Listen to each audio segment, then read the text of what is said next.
Probably ito na yung listahan na hinahanap-hanap ninyo since last month pa. A comprehensive guide, a honest-to-goodness na list na top phones below 5,000 pesos para sa inyong Christmas shopping list, lalo na para sa inyong 11/11 na list. In this video, pag-usapan natin 6 phones na tingin ko personally that might be good below 5,000 pesos. So hang in there, pag-usapan natin after this quick intro.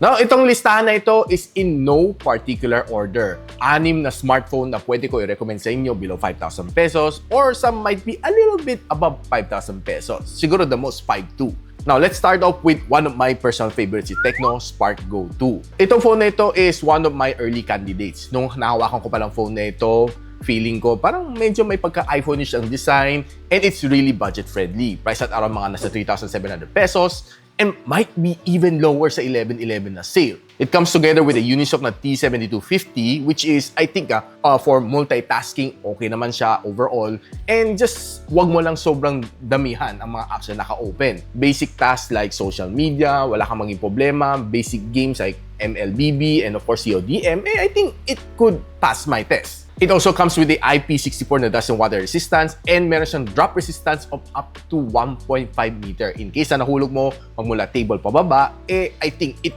might survive. Overall, nagustuhan ko naman sa kanya yung kanyang design, maganda kanyang itsura, and it has a 5,000 mAh na battery and can support up to 15 watts na charging. Lahat ng sasabihin ko, I'll post the link on the description or biglang lilitaw na lang dyan sa YouTube shopping link natin. And you can also search yung mga phones na pinag-uusapan natin here in this video sa aking YouTube channel. Most of them, na-review ko na siya personally. Next one is of course si Infinix SMART 10. This is almost the same counterpart as the TECNO Spark GO2. Having the same processor, T7250, alam naman natin na it's more of capable for its price point. Also priced at 3,700 pesos, neck to neck sila ni TECNO Spark GO2. Yung specs nila is almost exactly the same. IP64 rated, drop resistance of up to 1.5 meter, 5,000 mAh battery, and of course 15 watts na charging. 8MP ang rear camera Infinix Smart 10, lamang lang ng konti si Techno Spark Go at 13MP. Pero lamang konti si Infinix kasi kaya namang shoot up to a 2K na video, which 1080p lang ang kaya ni Spark Go 2.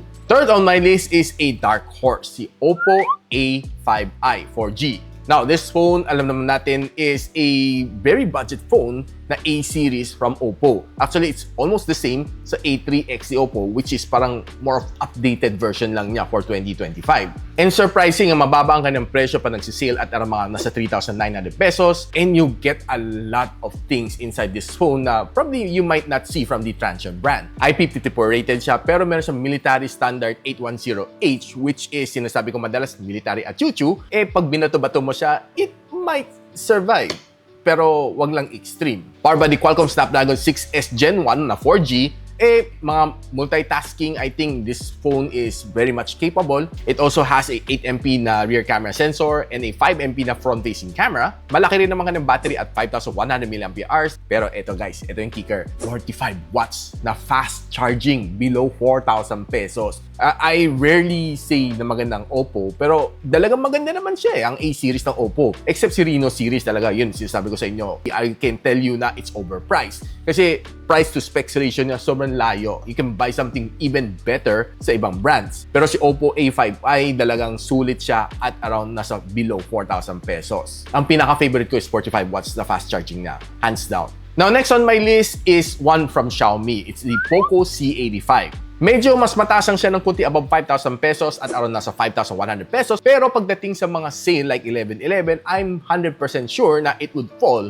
below 5,000 pesos. Ano nga ba meron dito? MediaTek Helio ng G81 Ultra. Android 15 na siya, HyperOS 2 na siya, IP64 dust and water resistant na rin siya, which is pretty not bad. Almost the same sa mga iba. Yung pinaka-kicker niya is yung kanya 50MP na main camera sensor, which can get you some decent shots na I believe personally at this price point, it's really palaban talaga siya. Probably one of the only phones dito sa listahan ko that has a 6,000 mAh na battery, which is huge. Meron din siyang 33 watts na wired charging support and pwede siya maging power bank and it can give out na 10 watts na reverse wired charging. Ayos, di ba, Paldo? Another dark horse is the Samsung Galaxy A06. 4G Pero si 5G, pwede mo isama sa listahan kasi pag nag-sale siya, Minsan, bumababa siya ng 5,000 pesos or even lower than 4,000 pesos. Depende kung nakaabot kayo ng sale, talagang paldong-paldo to si A06. Be it 4G or 5G, pareho silang okay. Pero mainly pag-usapan na natin si 4G, this one is being powered by the MediaTek Helio G85, which is, alam naman natin, more capable for the entry level na multitasking. Meron siyang 50MP na main camera sensor and more than powerful ang kanyang 5,000 mAh na battery supporting up to 25 watts na fast charging. Now, this phone is currently priced at around 4,899 pero pag nagsisale to, minsan umaabot siya as low as 3,800 pesos. So, kailangan nyo mag-abang-abang during mga sale. Baka makakuha kayo ng Samsung Galaxy A06 4G or 5G. Now, before ko sabihin ang pinakahuli, inaanayahan ko kayo mag-like, subscribe dito sa aking channel para makita ninyo ang mga upcoming na listahan natin. I'm planning to do a mid-range na listahan and a flagship na listahan. Probably mid-range is the segment natin, no? Below 10,000 pesos and below 20,000 pesos. The rest are flagship level na siya. Anong gusto niyo pa makitang guide, guys? Let me know in the comments. And of course, my final phone would be the Xiaomi 15C 4G. This one is almost the same sa Poco C85, having the same processor, G81 Ultra, having a 50MP na main camera sensor, IP64 na doesn't water resistant, pero ito, si 15C, meron siyang Corning Gorilla Glass 3. I'm not quite sure kay Poco C85 kung anong Corning Gorilla Glass siya or probably might not even Corning Gorilla Glass. Pero pagdating sa aesthetics, yung itsura na sa likod, mas gustong-gusto ko si Redmi 15C. Mas modern tingnan compared kay Poco C85. Also having a 6,000 mAh na battery and 33 watts na fast charging support.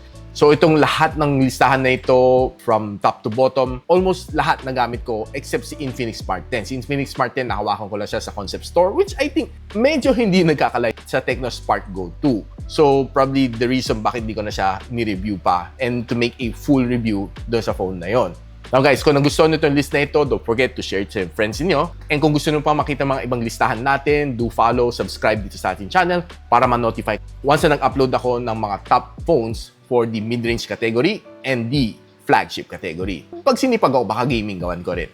So paano yan? Hanggang dito muna ako and I'll see you when you see me. Bye!